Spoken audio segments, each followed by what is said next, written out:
Today's apparent assassination attempt comes amid increasingly fierce rhetoric on the campaign trail itself. Mr. Trump, his running mate J.D. Vance continue to make baseless claims about Haitian immigrants in Ohio.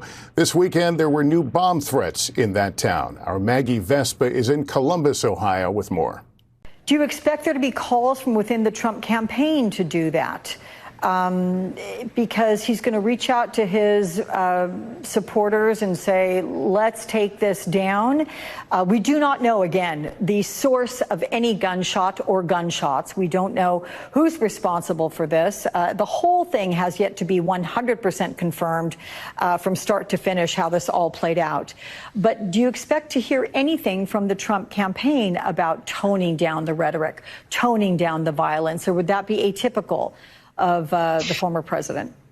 Well, Alex, remember back to the assassination attempt on President Trump's life and how, there was talk of a new tone, and then the Republican convention was, by Trumpian standards, muted. And it did seem like he was, just trying to take it down a few notches. But then by the end of his convention speech, we were kind of back to where we started. So I don't know how long this could, this moment of unity for the country where we come together and we say, I don't want any political opposition to be under threat of violence. It's not okay, any threat of violence, we don't want.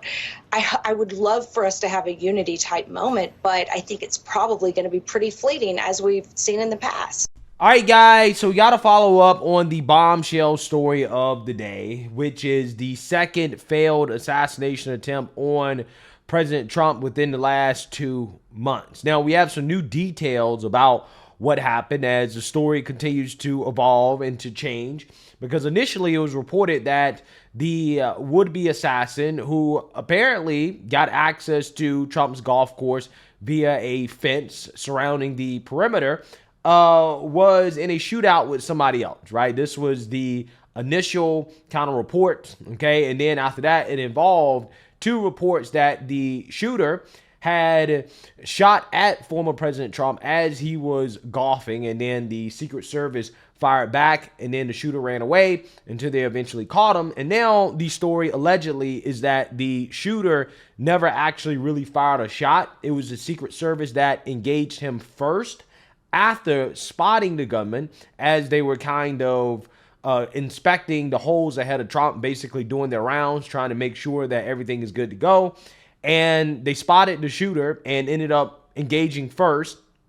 And that's when the shooter ran away. Now, here's the thing. I do not trust the story that is coming out from law enforcement, at least not initially, the Secret Service. And the reason why is because they have all the incentive in the world to say that the shooter didn't actually shoot at Trump, even though there were reports that he did. But I don't know. Okay, I'm just saying that I'm skeptical as of right now, because they are trying to take the heat off themselves, considering how they allowed another assassin just 2 months earlier to shoot at the former president, right? So I think that the reports surrounding who shot first, I think these reports changing indicate that maybe, just maybe, there could be some type of cover-up already going on, okay? Again, considering how the Secret Service is facing a lot of scrutiny for allowing another assassin to take a shot at Trump before, right? So in this scenario, I find it to be extremely strange how the story is changing in regards to who shot first, whether or not Trump was actually shot at. But regardless, they are acknowledging it was an attempted assassination, okay? And despite the acknowledgement that this was an attempted assassination, you have MSNBC doing what MSNBC does, which is to basically try to blame Trump, okay, for the attempts on his life, and to also say things like, for example, that Trump should just stop golfing, right? And that the Secret Service should not extend resources to help Trump, because the Secret Service basically acknowledged that, hey, it's hard to give Trump the full protection because he's not president of the United States, which in my opinion, I think is kind of crazy, considering how Trump is the former president and he is currently running for president.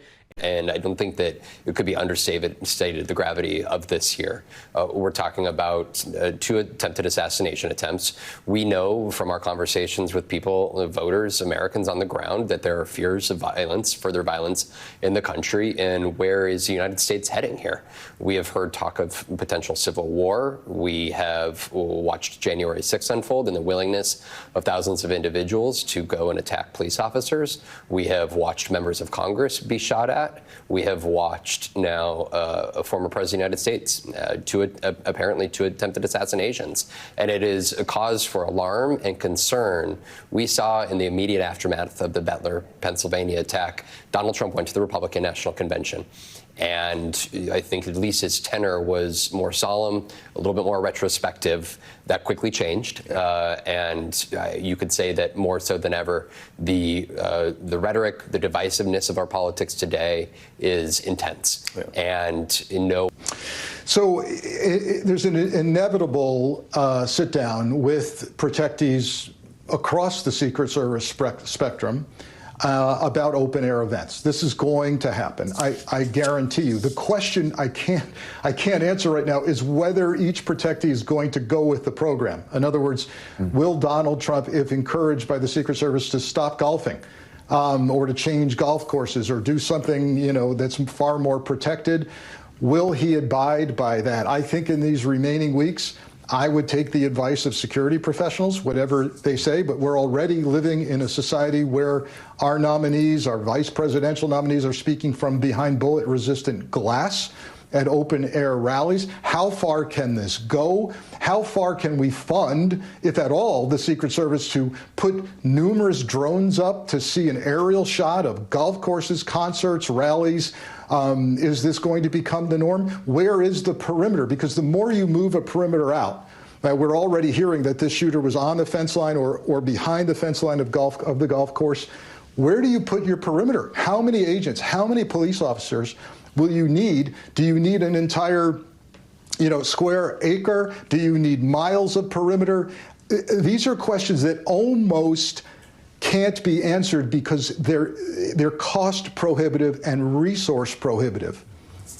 Yeah, so you see now, you heard that, okay? MSNBC has gone full Trump derangement, okay? I mean, we know that they would never, ever, ever suggest that Biden or Kamala Harris needs to tone down their rhetoric in response to an attempted assassination against them, right? Like, could you guys ever imagine MSNBC having a conversation about, well, Kamala needs to tone down her rhetoric because she almost got assassinated?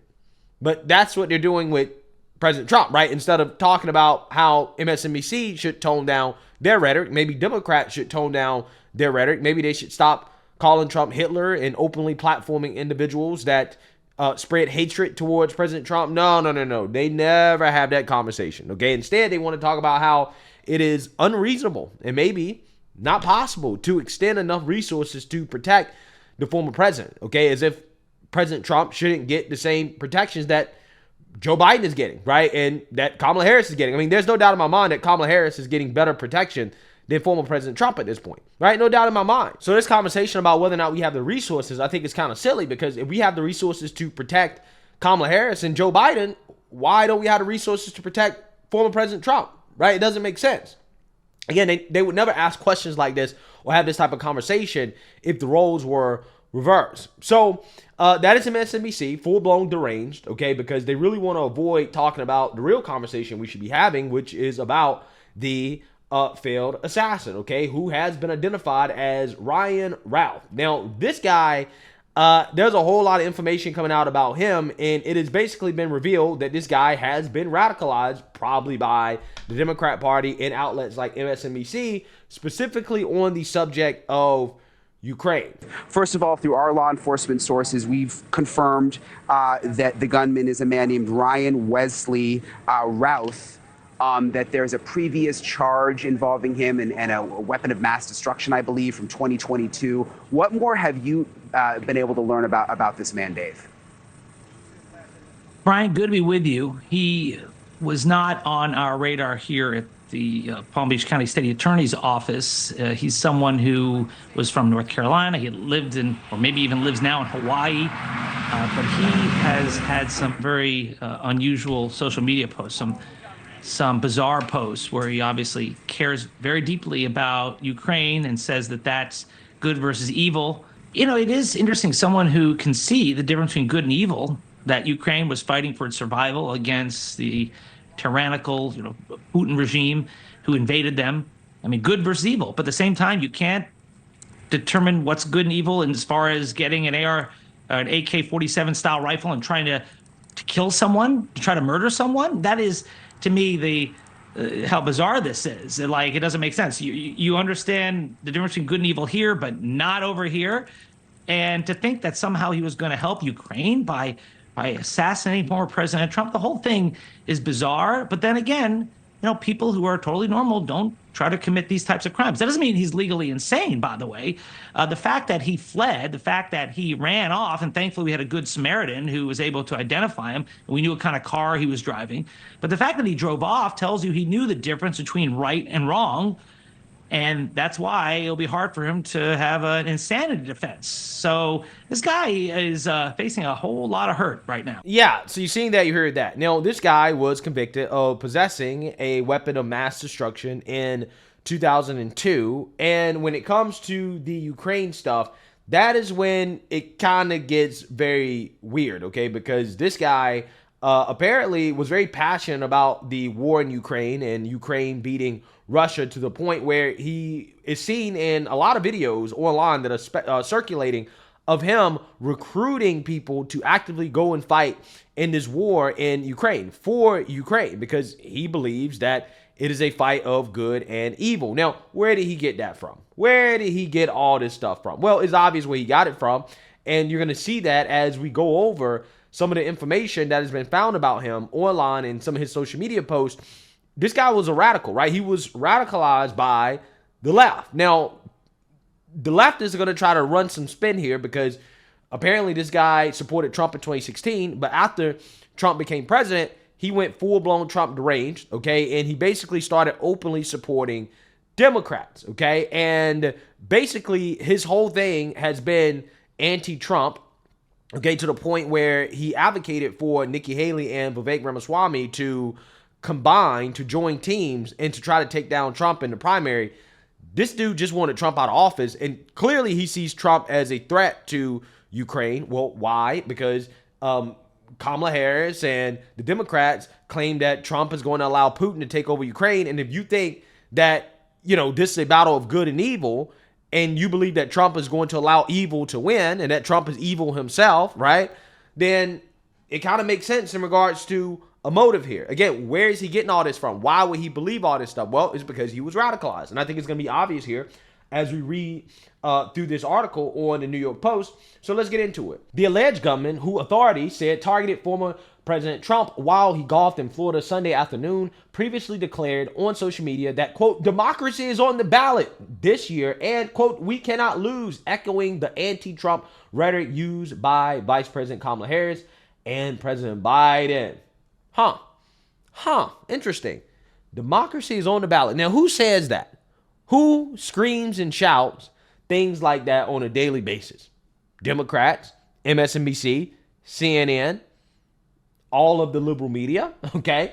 Law enforcement sources identified the suspect as Ryan Wesley Routh, 58. Routh, who has a lengthy criminal record from North Carolina, frequently posted about politics and exclusively donated to Democratic candidates and causes dating back to 2019.